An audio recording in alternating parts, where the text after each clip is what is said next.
বাতিল এবং mobile phone আমদানির সুযোগ উন্মুক্ত করার দাবিতে বিটিআরসি ভবন ঘেরাও করে স্মার্টফোন ও গ্যাজেট ব্যবসায়ীরা। পরে বিটিআরসি চেয়ারম্যানের সঙ্গে বৈঠকে বসে মোবাইল ব্যবসায়ীরা। সেখানে রয়েছেন সহকর্মী সুলতানা স্বর্ণা, যুক্ত হচ্ছি তার সঙ্গে। স্বর্ণা, জানাবেন বৈঠকে কোনো সমস্যা সমাধানের সুরাহা হলো কিনা, কি বলছেন ব্যবসায়ীরা?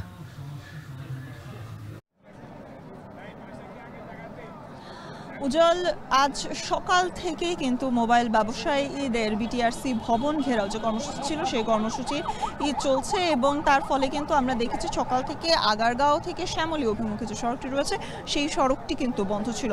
এবং বর্তমান পরিস্থিতি যদি জানাই, ব্যবসায়ীরা কিছুক্ষণ আগে কিন্তু আগারগাঁও এবং শ্যামলীর যে দুটি সড়ক রয়েছে অর্থাৎ বেগম রোকেয়া সরণি এবং শ্যামলীর সামনের শিশু মেলার সামনে কিন্তু বর্তমানে সড়ক অবরোধ করেছেন।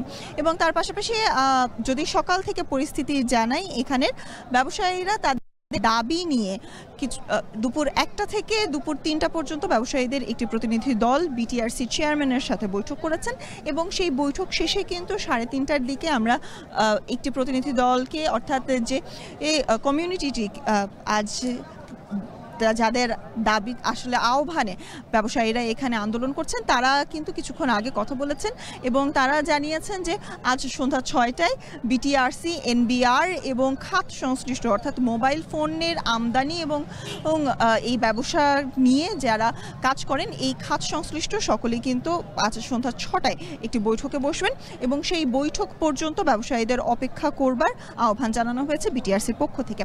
এবং তার পাশাপাশি যে ব্যবসায়ীরা আজ বৈঠক করেছেন বিটিআরসি চেয়ারম্যানের সাথে, তারা কিন্তু একটি আবেদন জানিয়েছেন যে আগামী 16ই ডিসেম্বর থেকে সকল অনিবন্ধিত মোবাইল সেট বন্ধ হয়ে যাওয়ার যে প্রক্রিয়াটি সরকারের পক্ষ থেকে বলা হয়েছিল সেটির সময়কে আসলে আরও বাড়াতে, অর্থাৎ প্রতি বছর কয়েক কোটি মোবাইল হ্যান্ডসেট বাংলাদেশে কিন্তু কেনা বেচা হয়, সেই প্রক্রিয়াটি যদি হঠাৎ করে যদি বন্ধ হয়ে যায় সেক্ষেত্রে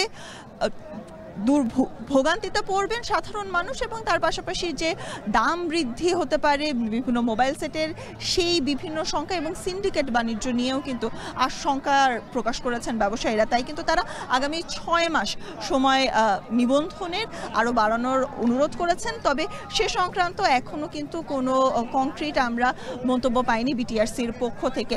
উজ্জ্বল, সকাল থেকে চলমান এই অবরোধ এখনও চলছে এবং ব্যবসায়ীদের পক্ষ থেকে কিন্তু শেষ পর্যন্ত জানানো হয়েছে যে দাবি যদি আজ মেনে না নেওয়া হয় তাহলে আগামীকাল তারা আরো কঠোর কর্মসূচি ঘোষণা করবেন। উজ্জ্বল, বিটিআরসি ভবনের সামনে থেকে যুক্ত ছিলেন সুলতানা স্বর্ণা।